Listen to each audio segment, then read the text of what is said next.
O Tempo, de Mário Quintana.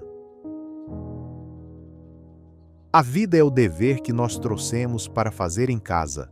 Quando se vê já são 6 horas, quando se vê já é sexta-feira, quando se vê já é Natal, quando se vê já terminou o ano.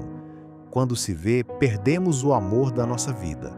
Quando se vê, passaram 50 anos, agora é tarde demais para ser reprovado. Se me fosse dado um dia outra oportunidade, eu nem olhava o relógio.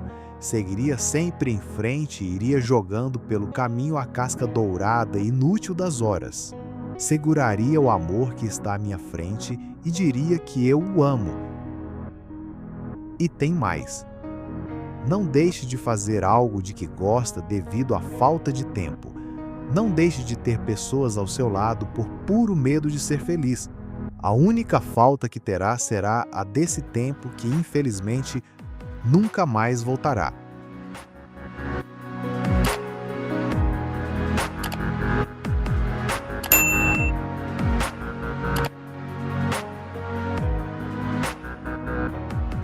O poema O Tempo, de Mário Quintana, retrata com sensibilidade a brevidade e a fragilidade da vida humana, mostrando como o tempo passa velozmente, muitas vezes sem que percebamos sua passagem.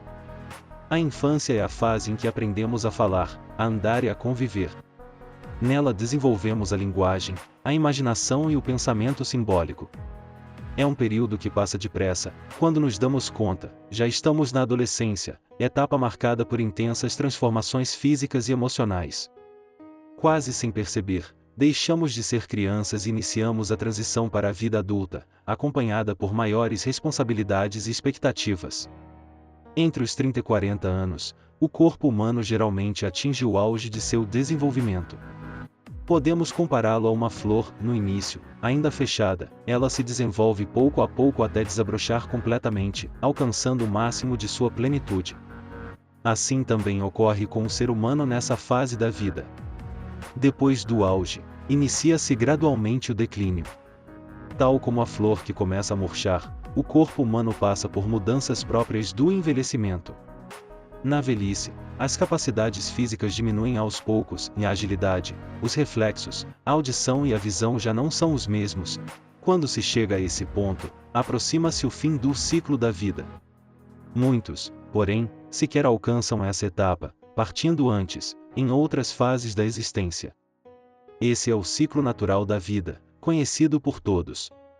Entretanto, poucos são os que procuram refletir, durante o tempo que possuem, sobre o verdadeiro sentido e a razão de sua existência.